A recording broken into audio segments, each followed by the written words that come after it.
Hi guys, I'm Shmi and we're out at the Nürburgring 24 Hours with Bugatti, where we're taking a look here at the Veyron Supersport WRE. And I'm joined now by Andy Wallace, official Bugatti driver, who's going to tell us a little bit about the handling and top speed modes of the Veyron. This is something I've been wanting to know about. So tell us, what happens? How does the handling mode work? Right, when you jump into your car and you start up and drive off, you're in the mode that it's in now, which is the standard mode. That's 115mm ride height, front and rear, and the rear wing either in the flush position, or if the engine bay's above 60 degrees like it is now, 6 degrees of wing. Okay, let's come around and have a quick look at that actually. So because we've been running already, the wing sits up slightly. That's it. Then, whilst you're driving along, when you exceed 180 kilometers an hour, you automatically go into what we call handling mode. At this point, the wing is deployed to, as this is a Super Sport, 18 degrees. And then the front ride height goes from 115mm down to 80, and the rear ride height goes down to 95. Okay. So lower ride height, a little bit more rake, more wing, and that's your handling mode. And that's the maximum downforce mode, maximum stability mode, and that will take you up to, I think, around 377, I believe. Okay. 375. Can we demo that? Absolutely.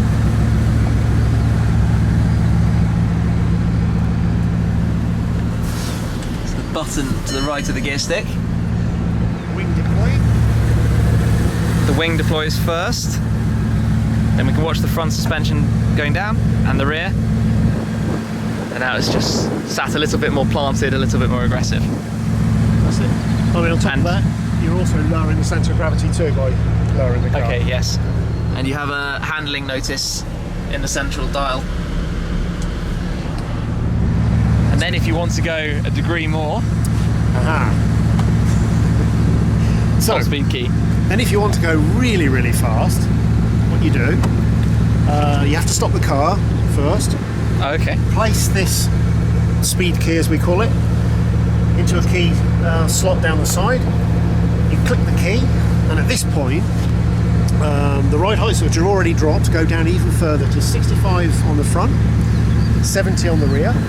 The wing goes down to only 3 degrees, so that's taken downforce away from the rear. Then we have to take away downforce from the front. So yes, at this counter point, the rear. we take away the shape of the front diffuser with some hydraulic flaps which come down and make the diffuser flat instead of curved. That takes away some front. We also close off the front brake ducts. Right, okay. Drag. So now this puts the car into its lowest possible drag mode. And then if you've got a piece of road long enough, or you perhaps own half a country, you can go 431. As was done a few years ago with this very car. Absolutely was. My good friend Pierre will be breath now. Well, it looks pretty cool. And there's the wing has the air brake side of it as well. Yes, and then the air brake is 55 degrees. So it goes up to 55 degrees and shoots up to that angle when you're braking. And these are the same sort of technology as an aircraft. And right. So you were asking earlier about that performance it does when it's going back down into the the cooling mode.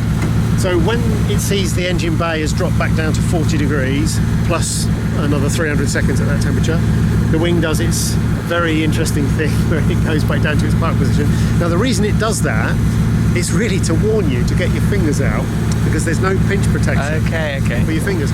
And the reason for that is such high air pressure acting on this wing, you don't want anything that could stop the wing working. So it'll do its thing no matter how much pressure is on it, and it reacts. Yeah, well, it becomes partly responsible for the braking effort.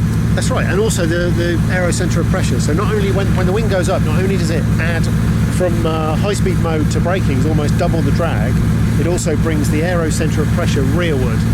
So it steadies the rear of the car. So if you ever were in a situation where the car got a little bit floaty, if you touch the brake, immediately the stability comes back. The one other thing while we're standing here, I wanted to bring back up what you mentioned earlier. Yeah, I like little snippets, but this very small, very tidy valve cap, which is made of aluminium, weighs a gram or so. At top speed, with the gravity forces as the wheels going around, this actually weighs the equivalent of 7.5 kilos.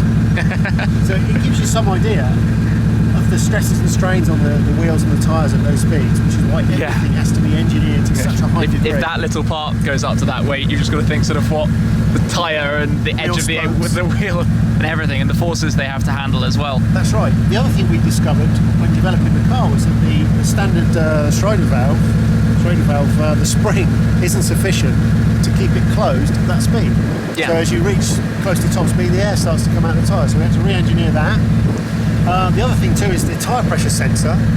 Originally we were using the Porsche and Audi parts inside the wheel, and at the immense speed that this car can go, of course, those pieces were breaking free inside the wheel. Yeah. So that whole had to be re-engineered to be made lighter and stronger. It's phenomenal to see the amount of detail that goes into making this. And it's such a well-engineered car, and it has to be. It has to be 100% safe and do what it says on the tin. And on top of that, it looks really cool, especially in the finish with the WRE, the full carbon body and the orange contrast. With the sun as well. Yes. It's incredible. You almost feel like it looks like a swimming pool you can put your hand in. It's incredible. Come around and take a look at the front again. Now, of course, these poor car has been used and abused, and yes, now done 51,000 kilometres. 51,000? Yeah, none of them have been gentle. No, they're all runway runs and extremes. Right, well, fantastic. I've wanted to know the sort of specifics of the handling and top speed mode, so thank you very much for that. And also, guys, we'll be going out shooting some more videos with Andy at the wheel, going for some drives as well. So make sure you check out all the videos. Thank you very much, and catch up with you soon. Cheers!